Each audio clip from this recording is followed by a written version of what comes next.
Alors c'est les derniers rendez-vous du Paris à Tarbes, mais c'est des rendez-vous importants parce que c'est aussi la vie associative, culturelle de la ville et du département qui sont mis en avant, et également un rendez-vous autour de l'histoire de l'art, ouvert au public. Ça commence par ça, par ce Paris d'art. Vous nous rappelez un petit peu l'idée? Oui, tout à fait. Donc vous savez que nous clôturons chaque année notre saison théâtrale par ce qui s'appelle le Paris d'art. Donc le Paris d'art, c'est l'invitation d'un artiste qui peut être un peintre ou un sculpteur, et c'est un cycle de conférences Histoire de l'art par Alain-Jacques Lévrier-Mussat qui a lieu tous les mercredis du mois de juin. Donc cette année, nous avons invité Chahab. Donc Chahab, les Bigourdans le connaissent puisque c'est un Iranien qui est arrivé dans les années 70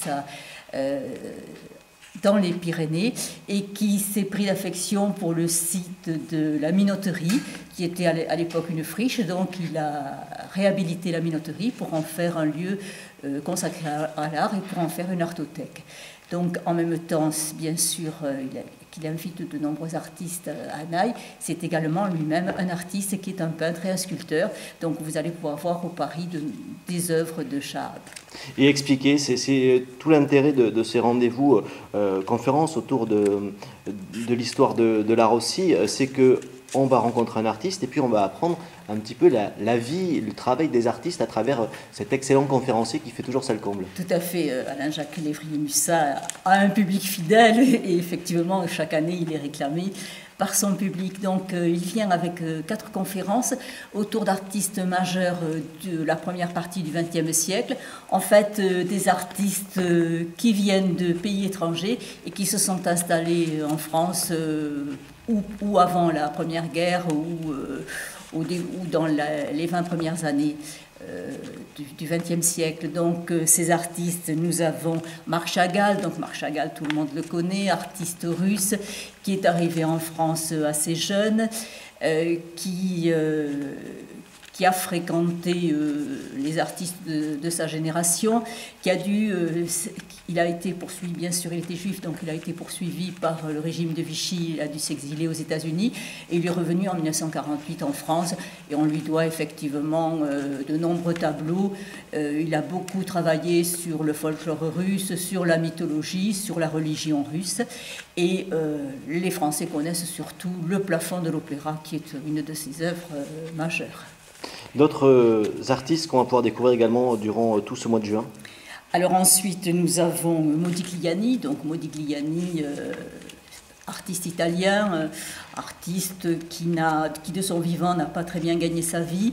D'abord, c'était un artiste qui buvait beaucoup, malheureusement, et qui avait un caractère épouvantable. Il est surtout connu pour ses visages allongés et ces femmes aux yeux clos qui ressemblent souvent à des masques, sans expression, mais qui aujourd'hui est très prisé, effectivement. C'est un artiste qui est mort à 36 ans dans un état de délabrement. Et sa compagne, sa dernière compagne et son modèle, qui était Jeanne Buterne, s'est suicidée 2 jours après sa mort. C'est aussi ce qui fait le mythe des artistes. L'artiste maudit, souvent. Paul Klee aussi. Ah, Paul Klee, lui, il est né en Suisse, donc c'est un artiste qui a beaucoup travaillé qui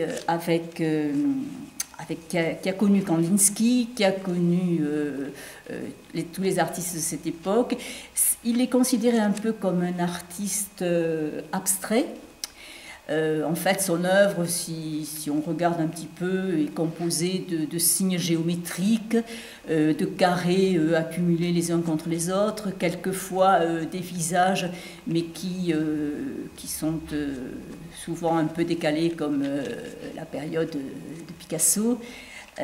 Donc Paul Klee est un artiste qui est reconnu en Suisse, puisque la ville de Berne lui a consacré un très beau musée qui a été inauguré en 2005 et qui contient environ 200 ou 300 œuvres de Paul Klee.